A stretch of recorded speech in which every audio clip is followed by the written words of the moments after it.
Shalom Obracha, que le bon Dieu vous protège, et vous donne la santé, la joie, la prospérité. Dans la Torah, c'est écrit que mon cher Rabbeinu, lorsque il est sorti voir comment ses frères ils souffrent avec l'esclavage égyptien, il a eu de la peine pour eux. Il a vu un Égyptien qui frappait un Juif, et le lendemain, il voit encore cet Égyptien qui frappe ce Juif. Et finalement, cet Égyptien, pourquoi il frappait ce Juif-là? Parce qu'il voulait le tuer à petit feu pour prendre sa femme. Voilà. Et sa femme, Moshe Rabbeinu alav shalom, qu'est-ce qu'il a fait? Il a éliminé l'Égyptien. Il a éliminé. Et comment il a éliminé? Avec le nom d'Hachem. Il a dit quelque chose. Et l'Égyptien, il est mort. Moshe Rabbeinu alav shalom, il l'a fait disparaître dans le sable. Le lendemain, Moshe Rabbeinu, il sort encore. Il voit deux Juifs qui se disputent. Alors, Moshe Rabbeinu, il leur dit, pourquoi vous disputez? Déjà, vous êtes esclaves. Ça ne suffit pas. Toute la souffrance que vous avez ici en Égypte, et alors, entre vous, vous êtes en train de se disputer. Le contraire. Et c'est là qu'il faut être unis. Lorsque une famille souffre, c'est là où il faut avoir l'union. Lorsqu'un Israël souffre, il faut qu'on cède pour apaiser un peu la souffrance. Alors, mon cher Rabbeinu, il a dit comment? Vous êtes en train de se disputer. Alors, ces deux Juifs-là, ils disent à mon cher Rabbeinu, et de quoi tu te mêles? Tu veux nous faire ce que tu as fait à l'Égyptien, que tu l'as tué? Pour qui tu te prends? On va aller chez Pharaon, on va lui dire ce que tu as fait hier à l'Égyptien.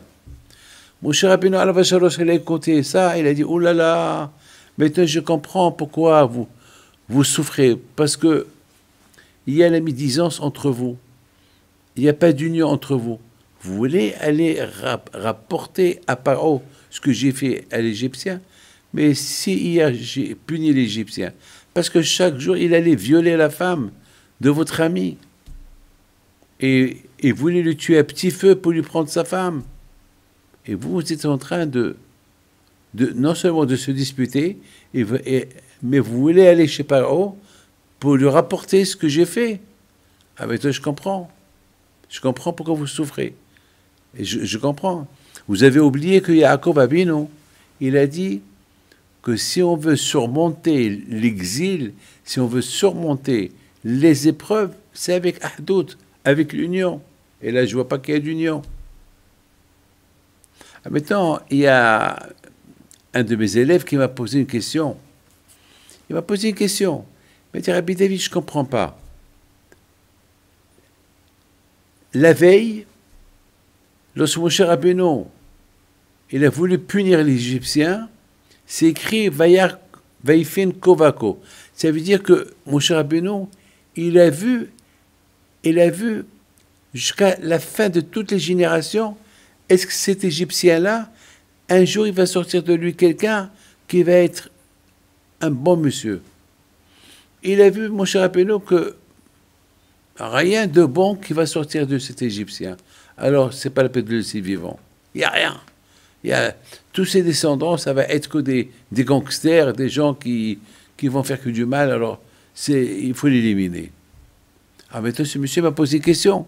Il m'a dit, comment est-ce possible que mon cher Rabbeinu alav shalom, puisqu'il est un grand voyant, pourquoi il n'a pas vu que ces deux personnes-là, qu'ils étaient en train de le voir hier, lorsqu'il a tué l'Égyptien, pourquoi il n'a pas vu que c'est des gens qui sont très méchants, et qui sont des gens qui peuvent rapporter à Pharaon ce qu'il a fait, et pourquoi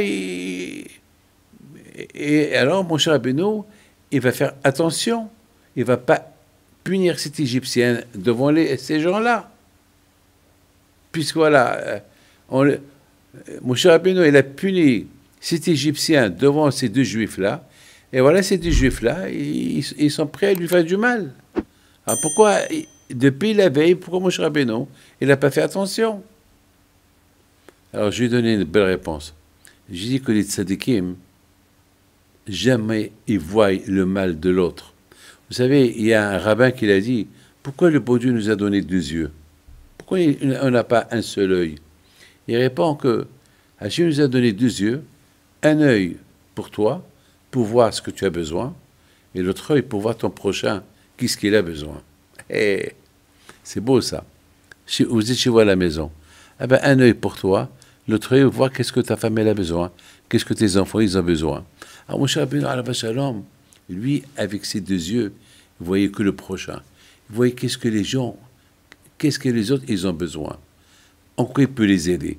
Donc Moshe Rabbeinu, c'était quelqu'un que jamais il était négatif. Jamais il voyait dans d'autres personnes le mal. Il voyait que le bien.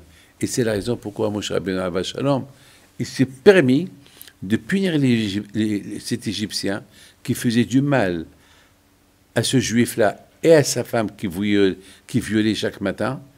Mais il n'a pas vu ces deux Juifs-là qui l'ont vu faire ce qu'il a fait à l'Égyptien. Il n'a pas vu. Qu'est-ce qu'ils vont lui faire plus tard? Pourquoi? Parce que Moshe Rabbeinu était toujours positif. Il voyait que les bonnes choses. Il ne voyait pas les mauvaises choses chez les gens.